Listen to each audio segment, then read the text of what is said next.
আসসালামু আলাইকুম। সৌদি আরবে যারা আছেন তাদের জন্য সতর্কবার্তা।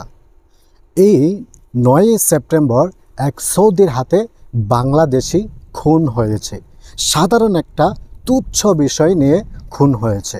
তো এই কিভাবে খুনটা হলো, কোন বিষয়ে ঝগড়া হলো, কিসের জন্য সৌদি এই বাঙালি ভাইটাকে মেরে ফেললো, এই বিষয়ে বিস্তারিত আলোচনা করব। তাই রিকোয়েস্ট রইল পুরো ভিডিওটা দেখবেন। তো চলেন কথা না বাড়িয়ে মূল আলোচনায় যাওয়া যায়। তো মূল আলোচনা যাওয়ার আগে প্লিজ একটা রিকোয়েস্ট, আমার ফেসবুক থেকে দেখলে আমার ফেসবুক পেজটাকে ফলো করবেন, আর ইউটিউব চ্যানেল থেকে দেখলে ইউটিউব চ্যানেলটা সাবস্ক্রাইব করবেন। তো চলেন মূল আলোচনায় যাওয়া যাক। সেটা হচ্ছে বাংলাদেশে এক ভাই, তার নাম হচ্ছে নাসির উদ্দিন হাওলাদার। তিনি 7 বছর আগে তার বিটা জমি, তার যে সহায় সম্বল ছিল সেগুলো বিক্রি করে উন্নত লাইফ লিড করার জন্য এই সৌদি আরবে তিনি পাড়ি জমান। তিনি 5 বছর একটা ফ্যাক্টরিতে নিম্ন বেতনে চাকরি করেন। তারপর তিনি 2 বছর ধরে দাম্মাম শহরে তিনি ভাড়ায় গাড়ি চালায়, ট্যাক্সি, আমরা যেটাকে বাংলাদেশে ওভার বলি, পাঠাও বলি, যেভাবে ভাড়া মারে সেভাবে ভাড়া মারে একটা গাড়ি ভাড়া নিয়ে। তো তিনি এই 9 সেপ্টেম্বর 2024 তিনি তার রুম থেকে বের হয়ে তার গাড়িটা নিয়ে তিনি যে কোনো একটা দোকানের সামনে দাঁড়াইছেন, তিনি নাস্তা করার জন্য সম্ভবত। তো সেই দোকানটা ছিল সেই এলাকার স্থানীয় একটা সৌদির দোকান, আর সেই দোকানে ছিল একটা কম বয়সী সৌদির ছেলে। তো সেই নাসির উদ্দিন হাওলাদার সেই সৌদির দোকানের সামনে গাড়িটা রেখে হয়তোবা নাস্তা খেতে গিয়েছিল।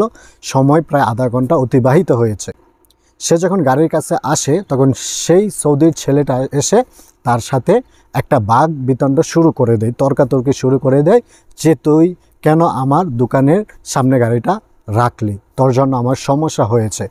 তখন সেই লোকটা নাসির উদ্দিন হাওলাদার বাংলাদেশে বাড়িটা বলেছিল হয়তোবা যে দোকানের সামনে রেখেছে তাতে কি হয়েছে, কি এমন মহাভারত অশুদ্ধ হয়েছে বা ক্ষতি হয়েছে, এমন কিছু বলাতে এমন কথা কাটাকাটির এক পর্যায়ে সেই সৌদির ছেলেটা, তার প্রত্যেকটা আজকাল দেখবেন প্রায় সৌদির এই কোমরে একটা চাকু থাকে, তো সেই ছেলেটা কি করেছে, কোমর থেকে চাকু নিয়ে সোজা তার এই গলাতে এখানে একটা পাঞ্চ করেছে, একদম ছুরি পুরোটা ঢুকিয়ে দিয়েছে।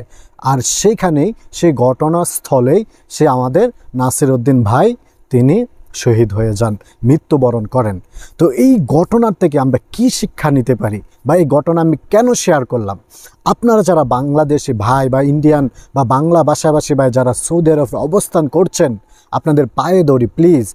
আর আপনারা যারা গার্ডিয়ান আমার এই ভিডিওটা দেখছেন, তাদেরও হাত জোর করছে, আপনাদের স্বামী, সন্তান, বাবা মা, ভাই যারাই প্রবাসে থাকে তাদের পায়ে ধরে অনুরোধ করে বলবেন যেন সৌদিদের সাথে কখনোই তর্কাতর্কি বা ঝগড়া না করে। যারা খারাপ সৌদি আছে তারা কিন্তু অনেক ডেঞ্জারাস হয়ে থাকে, তারা তেমন কথা কাটাকাটি করতে চায় না, তারা সরাসরি অ্যাটাক করতে চায়।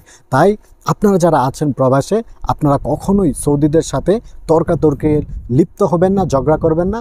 আর আপনারা যারা গার্ডিয়ান আছেন, আপনারা আপনাদের আত্মীয় স্বজনকে ভালো করে বুঝাবেন যেন সৌদিদের সাথে কখনোই ঝগড়া না করে, কথা কাটাকাটি না করে।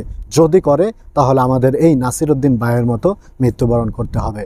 তো বন্ধুরা, ভিডিওটা অনেক গুরুত্বপূর্ণ, প্লিজ ভিডিওটা শেয়ার করে দেন যেন সবাই ভিডিওটা দেখে সতর্ক হতে পারে। ভালো থাকবেন, সুস্থ থাকবেন, দেখা হচ্ছে পরবর্তী কোনো ভিডিওতে। আসসালামু আলাইকুম।